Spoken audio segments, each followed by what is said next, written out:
Assalamualaikum warahmatullahi wabarakatuh. Alhamdulillah, wassalatu wassalamu ala Rasulillah wa ala alihi wa ashabihi wa man walah. Anggota grup WhatsApp Dirasah Islamiyah yang semoga dimuliakan oleh Allah. Kita lanjutkan pembahasan kitab Aqidah Ahlus Sunnah wal Jamaah yang ditulis oleh Fadilatul Syekh Muhammad bin Shalih Al-Utsaimin rahimahullahu ta'ala. Masih kita pada pasal beriman kepada Allah. Berkata Syekh Muhammad bin Shalih Al-Utsaimin rahimahullahu ta'ala, wa nu'minu biwahdaniyatihi fi dzalik. Dan kita beriman dengan keesaan Allah di dalam semua itu, yaitu di dalam rububiyah, di dalam uluhiyah, dan juga di dalam nama dan juga sifat. Ai bi annahu la syarika lahu fi rububiyatihi, yaitu bahwasanya tidak ada sekutu bagi Allah di dalam rububiyahnya. Tidak ada yang mencipta selain Allah, tidak ada yang memberikan rezeki selain Allah. Wala fi uluhiyatihi, dan tidak ada yang serupa dengan Allah SWT.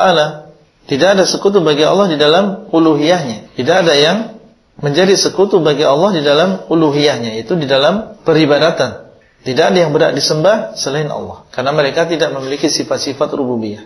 Semuanya adalah makhluk dhaif yang dikuasai oleh Allah, yang diciptakan oleh Allah, maka mereka tidak berhak untuk disembah. Wala fi asma'ihi wa sifatihi, demikian pula Allah SWT esa di dalam nama dan juga sifatnya. Maksudnya adalah hakikatnya. Maka Allah SWT nama-namanya adalah nama-nama yang paling indah, dan sifat-sifat Allah SWT adalah yang paling tinggi.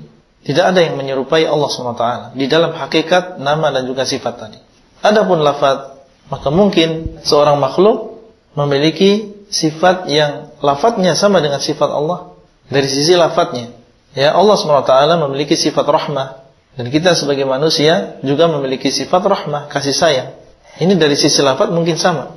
Allah SWT memiliki sifat ilmu, mengetahui, dan kita sebagai manusia juga memiliki sifat ilmu.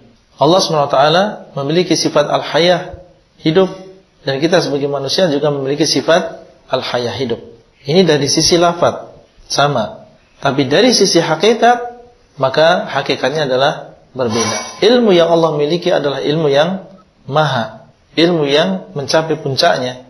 Allah mengetahui apa yang telah terjadi, apa yang sedang terjadi, apa yang akan terjadi, mengetahui apa yang ada di bumi maupun apa yang ada di langit. Itu adalah ilmu Allah SWT. Wasi'ta kulla syai'in rahmatan wa ilma. Ilmu Allah ini meliputi segala sesuatu. Tidak ada sekecil apapun yang terluput dari ilmu Allah SWT. Dan ilmu Allah tidak didahului dengan kebodohan dan tidak diiringi dengan kelupaan. Berbeda dengan ilmu manusia yang diawali dengan ketidaktahuan, kemudian diakhiri dengan ketidaktahuan, lupa. Maka ini adalah keterbatasan ilmu kita. Adapun ilmu Allah, maka ilmu Allah adalah ilmu yang paling sempurna. Kemudian beliau mengatakan, qala Allah Ta'ala Rabbus samawati wal ardi wa ma bainahuma fa'budahu wastabir li'ibadatihi hal ta'lamu lahu samiyan.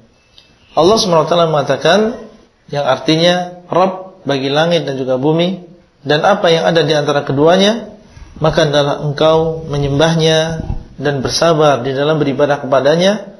Apakah engkau mengetahui sesuatu yang sebanding dengannya? Kenapa beliau mendatangkan ayat ini? Karena di dalam ayat ini Allah SWT menyebutkan 3 jenis sekaligus: rububiyah, uluhiyah, dan juga nama dan juga sifat. Rabbus samawati wal ardi wa ma bainahuma. Allah SWT dialah Rabb bagi langit dan juga bumi dan apa yang ada di antara keduanya. Berarti di sini ada tauhid rububiyah.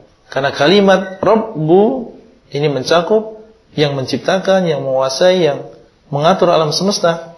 Rabbus samawati wal ardi wa ma bainahuma. Mana tauhid uluhiyah? Fa'budahu wastabir li'ibadati. Hendaklah engkau menyembahnya, hendaklah engkau beribadah kepadanya dan bersabarlah di dalam beribadah kepadanya.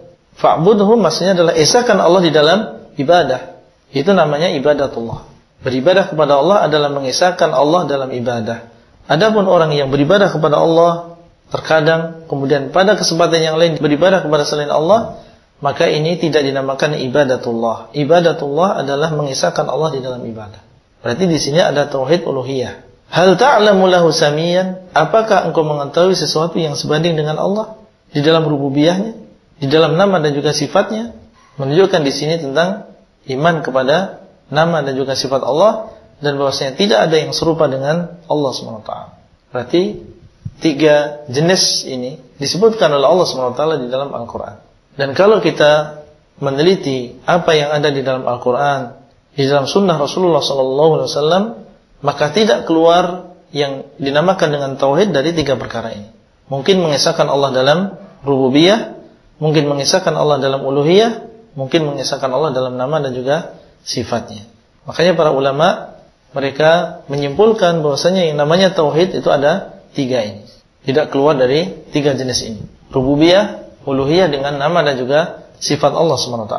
Berdasarkan istiqra', yaitu penelitian secara menyeluruh, satu persatu dari dalil diteliti dan disimpulkan bahwasanya tauhid ini ada 3 perkara tadi. Di dalam Al-Fatihah disebutkan tentang 3 perkara ini. Alhamdulillahirabbil alamin. Ada tauhid rububiyah.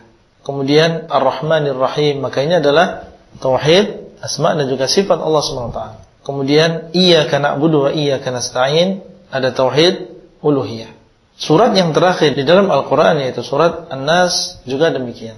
Di dalamnya ada 3 jenis tauhid ini. Qul a'udzu birabbin nas. A'udzu ini adalah berlindung. Berlindung adalah termasuk ibadah. Kepada siapa berlindung? Kepada Allah. Berarti di sini ada tauhid uluhiyah. Rabbin nas, berarti kita mengikrarkan bahwasanya Allah adalah Rabb. Di sini ada pengikraran mengakui bahwasanya Allah SWT dialah yang memiliki sifat-sifat rububiyah.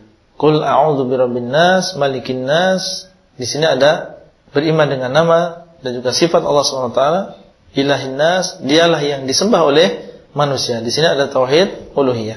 Demikian para ulama menyimpulkan bahwasanya tauhid terbagi menjadi 3 ini. Dan ini bukan perkara yang bid'ah atau perkara yang baru di dalam agama. Kemudian mengatakan bahwasanya Nabi SAW tidak membagi tauhid menjadi 3 dan seterusnya. Kita katakan bahwasanya manhaj yang dipakai oleh para ulama untuk menyimpulkan hal ini adalah manhaj istiqra'i, yaitu dengan cara penelitian secara keseluruhan. Dan cara seperti ini dengan ijma' para ulama dipakai oleh semua ulama dalam berbagai disiplin ilmu, ya, baik dalam masalah akidah, dalam masalah fikih, dalam masalah usul fikih, dalam masalah hadis. Mereka memiliki pembagian-pembagian. Dari mana mereka membagi? Mereka membagi melalui istiqra', yaitu melalui penelitian secara keseluruhan. Ulama bahasa misalnya, atau orang-orang yang ahli bahasa, ketika mereka sudah meneliti secara keseluruhan, menyimpulkan bahwasanya kalimat di dalam bahasa Arab ini terbagi menjadi 3, isim, fi'il dengan huruf. Tidak ada keterangan di zaman salaf bahwasanya kalimat-kalimat dalam bahasa Arab terbagi menjadi 3, tidak ada. Disimpulkan oleh ulama yang datang setelahnya untuk memberikan kemudahan bagi orang yang mempelajari bahasa Arab. Jadi tidak dikatakan ini adalah sesuatu yang bid'ah. Bahkan para ulama sebelum Syekhul Islam Ibnu Taimiyah, banyak di antara mereka yang sudah menggunakan dan sudah mengenal pembagian tauhid menjadi 3 ini. Termasuk di antaranya adalah Abu Ja'far At-Tahawi yang meninggal pada tahun 321. Di dalam akidah Tahawiyah beliau mengisyaratkan tentang 3 jenis tauhid ini. Ya, bahwasanya tauhid adalah yaitu mengisahkan Allah di dalam rububiyahnya, mengisahkan Allah di dalam uluhiyahnya, dan juga mengisahkan Allah di dalam nama dan juga sifatnya. Jauh sebelum datangnya Syekhul Islam Ibnu Taimiyah. Karena Ibnu Taimiyah meninggal pada tahun 728, sementara Abu Ja'far At-Tahawi meninggal pada tahun 321. Bahkan sebelumnya, yaitu Abu Hanifah, di dalam kitab beliau Al-Fiqh Al-Akbar juga mengisyaratkan tentang pembagian tauhid ini. Maka sekali lagi, pembagian tauhid bukan pembagian yang bid'ah. Dan guru kami yang mulia yaitu Syekh Abdul Razak bin Abdul Muhsin Al-Abbad hafizahullah taala, beliau memiliki sebuah risalah, sebuah tulisan yang jelaskan kepada kita tentang pembagian tauhid ini. Dan bahwasanya para ulama sebelum Syekhul Islam Ibnu Taimiyah mereka sudah mengenal pembagian tauhid menjadi 3 ini. Maka silakan yang ingin lebih luas mengetahui kembali kepada kitab yang saya isyaratkan tadi. Ya, insyaallah akan kita lanjutkan tentang masalah beriman kepada Allah SWT ini pada pertemuan yang akan datang. Kita akan membahas tentang ayat kursi. Beliau datangkan ayat ini karena di dalamnya ada beriman dengan 3 tauhid tadi, yaitu beriman kepada rububiyah Allah, uluhiyah Allah, dan juga dengan nama dan juga sifatnya. Mungkin itu yang bisa kita sampaikan pada kesempatan kali ini. Kurang lebihnya mohon maaf. dan sampai bertemu kembali pada pertemuan selanjutnya. Wallahu taala a'lam, wabillahi taufiq wal hidayah. Wassalamualaikum warahmatullahi wabarakatuh.